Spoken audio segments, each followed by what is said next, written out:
जानते हैं Lions club international जो है विश्व में हर तरह के सेवा कार्यों के लिए समर्पित है। हम अपने सेवा कार्यों के द्वारा ही जाने जाते हैं। आज की ये मीटिंग हमने इसलिए की है क्योंकि एक नई मुहिम नया लायंस क्लब ने शुरू करने की सोची है। इस मुहिम के तहत जो हम लोग ई वेस्ट का जो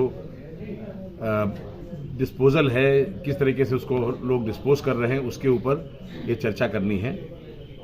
दोस्तों, ई वेस्ट क्या है? ई वेस्ट जैसे आप सबके हाथ में ये मोबाइल है, इस तरह के बहुत सारे मोबाइल आप लोगों के घरों में, दराजों में पड़े होंगे जो आप इस्तेमाल में नहीं आ रहे हैं।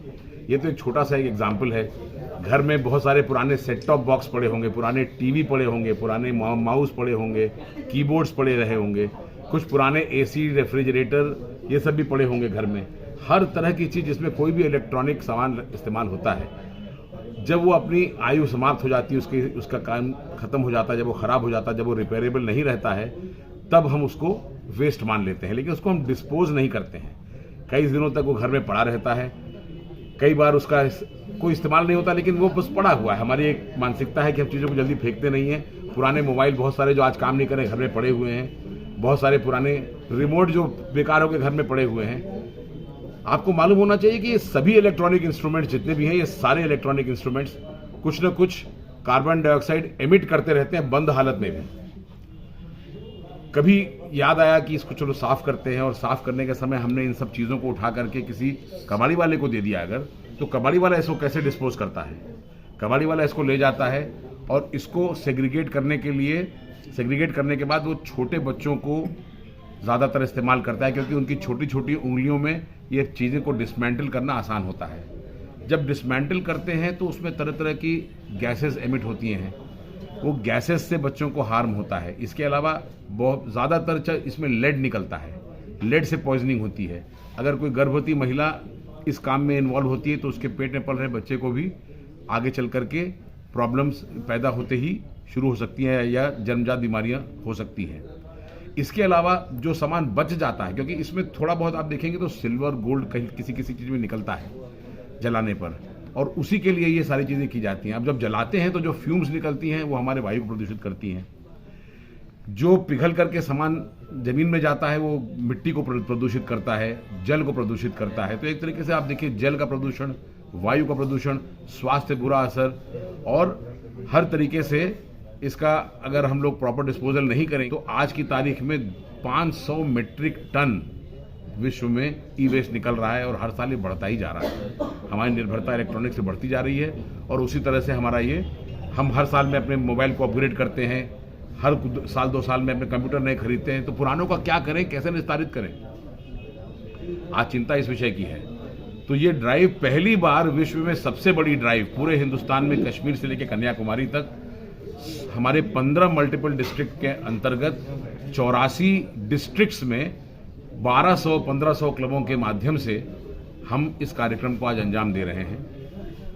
और सभी जगह पर 19 जनवरी से लेकर के 13 फरवरी तक ये ड्राइव चलेगी पूरे उत्तर भारत में। चाहे वो कल आप देखेंगे, चाहे वो सेंट्रल पार्क कनॉट प्लेस का हो, चाहे वो जीपीओ लखनऊ का हो, चाहे रानी लक्ष्मीबाई पार्क झांसी में हो, चाहे मोती झील कानपुर में हो, हर जगह पर ये ड्राइव कल शुरू होगी। हम भी जौनपुर में कल ये ड्राइव शाही किले से लेकर के सद्भावना पुल तक एक अवेयरनेस रैली के रूप में इसका शुभारंभ कर रहे हैं। हमने बहुत सारे सेंटर्स बनाए हुए हैं। हमारे सभी क्लब के पदाधिकारी यहाँ मौजूद हैं। इन सभी क्लब के पदाधिकारियों ने अपने अपने क्लब के माध्यम से पूरे शहर में अलग अलग जगह पे सेंटर्स बनाए हैं, जहाँ पर इस तरह के इक्विपमेंट्स को हम लोग कलेक्ट करेंगे। कलेक्ट करने के बाद उसको सेंट्रल वेयरहाउस में रखेंगे, और 13 फरवरी के बाद ये सारा सामान जो है हिंदुस्तान ई वेस्ट, जो कि सरकार द्वारा मानित ई वेस्ट डिस्पोजल कंपनी है, वो ये सारे सामानों को ले करके यहाँ से जाएगी और उसका हमें सर्टिफिकेट भी देगी।